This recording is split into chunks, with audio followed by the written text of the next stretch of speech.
Magandang araw.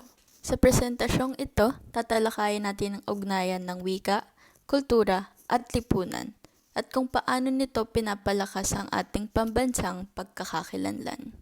Sa panahon ngayon, mahalaga ang pagsusulong ng wikang Filipino at iba pang wika ng Pilipinas, hindi lamang sa akademya, kundi pati na rin sa lipunan. Halimbawa, ang paggamit ng Filipino sa social media at online learning ay nakakatulong upang mas maunawaan at maipahayag ng bawat isa ang kanilang ideya at damdamin. Ang wika ay daluyan ng kultura at identidad. Ang wikang Filipino at mga regional na wika ay nagpapanatili ng tradisyon at kasaysayan sa ating mga komunidad.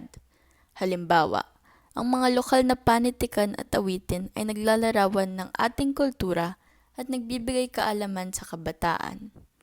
Pangalawa, ang kultura at lipunan ay nagtataguyod ng pagkakakilanlan sa pamamagitan ng wika na ipapahayag ang panitikan, sining at tradisyon.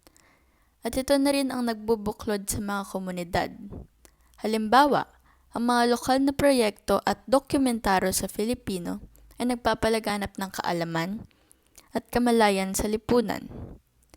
Pangatlo, ang akademya ay isang plataporma para sa pagsusulong ng wika.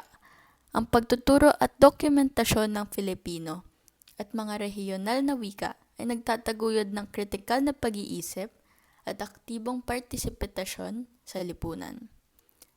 Ang ganitong pagtuturo ay nagiging daan upang mas maunawaan ng bawat isa ang kanilang papel sa lipunan at bayan. Sa kabuuhan, ang pagsusulong ng wikang Filipino at mga wika ng Pilipinas ay hindi lamang isang pang-akademikong tungkulin, kundi isang responsibilidad para sa bawat Filipino. Sa pagpapahalaga ng wika at kultura, napapalakas natin ang ating lipunan at ang pambansang pagkakakilanlan. Ang bawat isa sa atin ay may tungkulin na itaguyod ang sariling wika, kultura at lipunan para sa mas inklusibo at progresibong bayan.